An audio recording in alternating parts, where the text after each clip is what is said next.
Hello, in this video we are going to focus on interpreting area models. In this first problem, it says an area model for division is shown. It can be used to find the value of the quotient of 3016 divided by 13. Now notice in this area model they started it for us, except there's letters, those unknown numbers known as variables, that are within the area model. Our goal is to figure out what number would be used to represent each of these letters. Now, just by looking at this area model, they showed our divisor of 13 already. In fact, they kind of gave us a hint for our first step here by giving us that 200. But now we have to figure out what F, H, G, and J would be. I also noticed that there are only 3 columns used in this area model. Some of you might solve this on your own and find, wow, I can use 4, 5, maybe 2 columns, depending on what numbers you select. But since they gave us an area model already, we need to figure out that missing puzzle piece and figure out those missing pieces following the set criteria that was already given to us. Now, what I always like to do when I see an area model is right away I list out my multiplication facts that I might potentially use for my problem. Now, yes, some of you might right away know, okay, I could do 3016 divided by 13, and you may be able to use that using other methods. However, we need to use that information now to complete the area model. And in this problem, you have no choice but to use the area model to figure out the missing values. So notice on the side here, I did 13 times 1, 13 times 10, 13 times 100. I already did that. I have that ready to go. I did 13 times 2 equals 26, and I followed the pattern to figure out the other values. And I also did 13 times 5 equals 65, and 13 times 50 equals 650, because I might potentially be using those. Now, I like to use these as a starting point. Doesn't mean I'm going to use them in my problem, and in fact, I might even use other multiplication facts other than this to help me solve this area model. Now, I'm hoping that these are the most common ones that I might use them, but we may or may not, depending on the numbers we have. Now, the first thing I see here is I see these values. I see F, but I might not know exactly where to start. I always go back to my problem and I find the exact question. Find the value of the quotient of 3016 divided by 13. So that means my starting value here is 3016. Now I'm going to write this right underneath here just due to space. Some of you might be redrawing this area model on the side, and then you can go back and figure out, well, what should F be? What should G be? What numbers did I have in that situation? So I started with 3016. And now I need to figure out, well, 13 times what number gets me really, really close to 3016? Now I can look at my side and see what helps. And I notice here, wow, 13 times 200 is 2600. That gets me really close. But I also noticed they gave me a starting point here. How great is that? So even if I didn't write those facts out, I have to follow what was given. So 13 times 200 is 2600. So now I'm going to place 2600 right underneath because I'm ready to subtract to see how much is left over, how many more groups of 13 can I create. So when I subtract, I have a little bit of borrowing here, which is not a big deal. We can simply do that. So 10 minus 6, we're left with 416 or 416. So I notice I can still continue breaking up more groups of 13 and creating more groups of 13.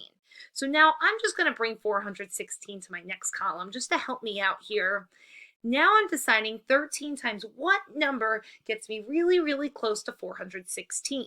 Now I'm looking down at my multiplication facts and I see that I have 260. That does get me really close.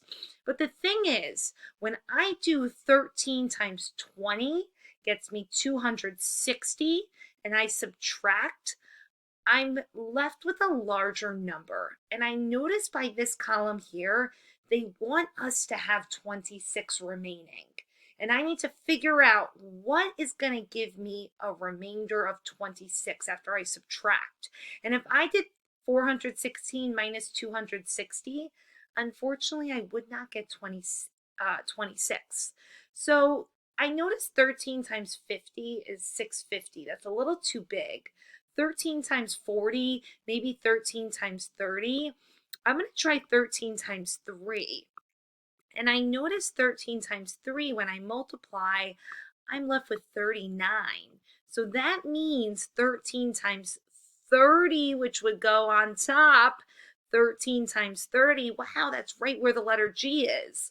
13 times 30 is 390.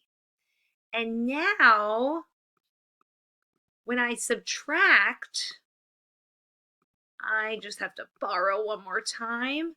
When I subtract, I'm left with 26, and that's exactly what I wanted. That means I did this correct.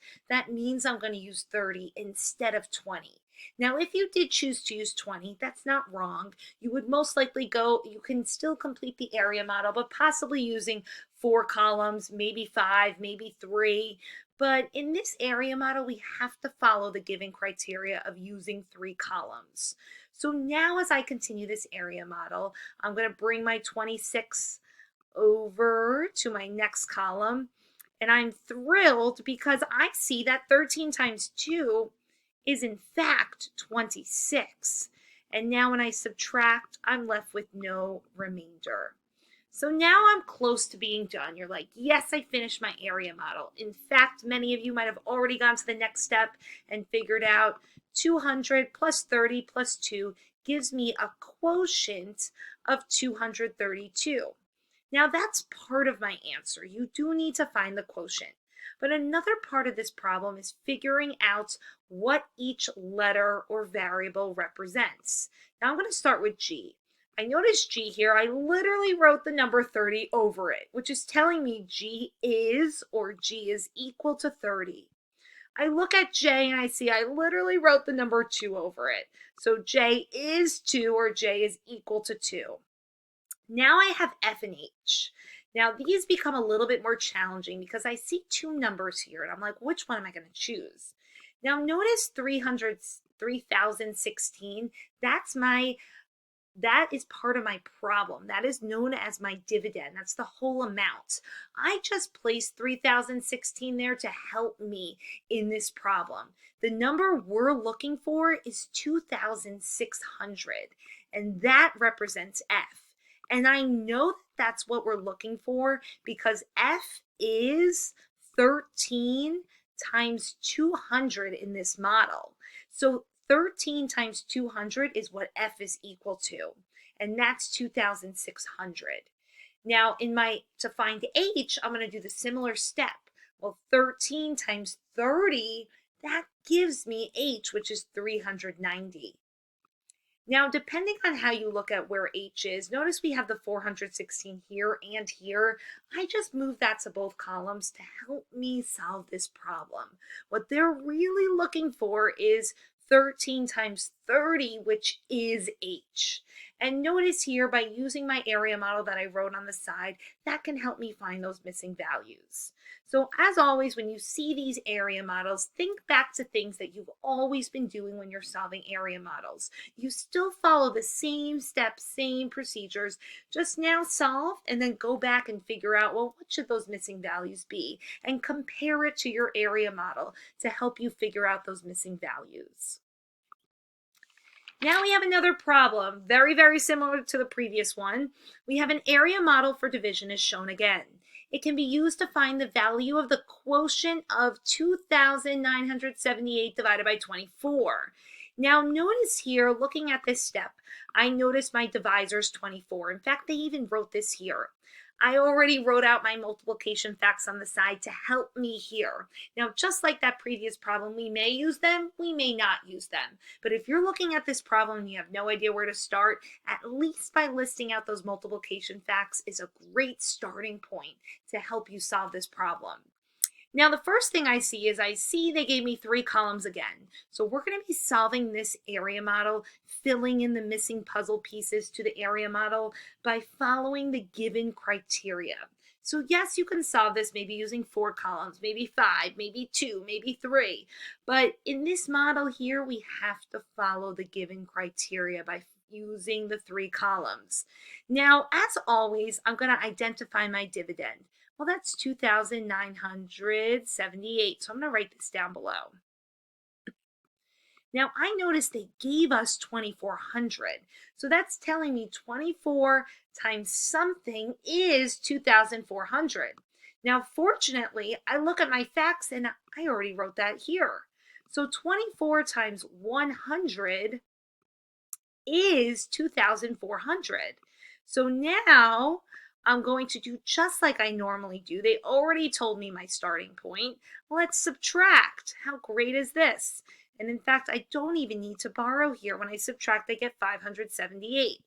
Now, in the previous problems, I just bring 578 to help me with my next step. Now you can look on the side here and see, okay, well, 24 times what number gets me really, really close to 578? And you're going to find that 480 does. But I also see they gave us 24 times 20 is 480.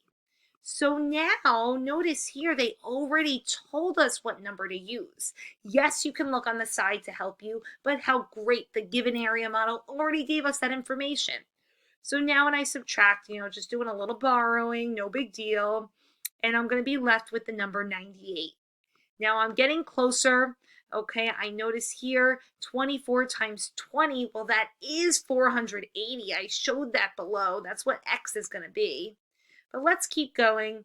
Now I have 98. Now here's the tough part. I need to figure out 24 times what number is 98. Now, or close to or exactly to 98. Now, when doing this, I have to do it in one step. I can't break this down into two steps. Some of you might, and that's totally correct. However, this model calls for only 3 columns. So if you did 24 times 2 is 48, that's great. You could do that. And then do another column and get even closer to find your answer. But I wonder if you did do those 2 steps, you broke it into 2 pieces. And maybe if we combined those 2 steps, I wonder if that would get me closer. So in this problem here, 24 times some number is really, really close to 98. By using my facts, I notice 24 times 5 is 120. It's a little too big, but what if I did 24 times 4? And I also notice, well, I already know 24 times 2 is 48, so I also could do 48 plus 48, which is going to give me 4 times 4 is 16, and 4 times 2 is 8, plus 1 is 96. So notice here, 24 times 4 is 96. That got me super close, which is great. That's exactly what I want to use. So 24 times 4 is 96. I can subtract now, and I'm left with 2. And they even have a spot for R2, or known as my remainder 2. Now, many of you might have gone ahead already and been like, okay, well, 100 plus 20 plus 4 is 124. Remainder 2 as my quotient. That's part of your answer, which is great. But now we also need to also represent what these variables or these letters are.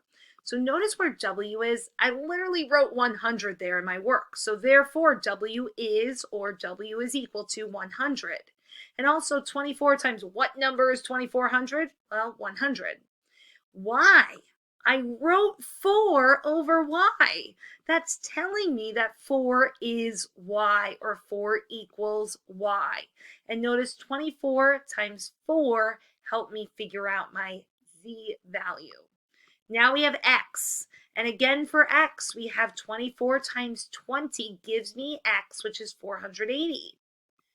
And then I have Z, my last variable.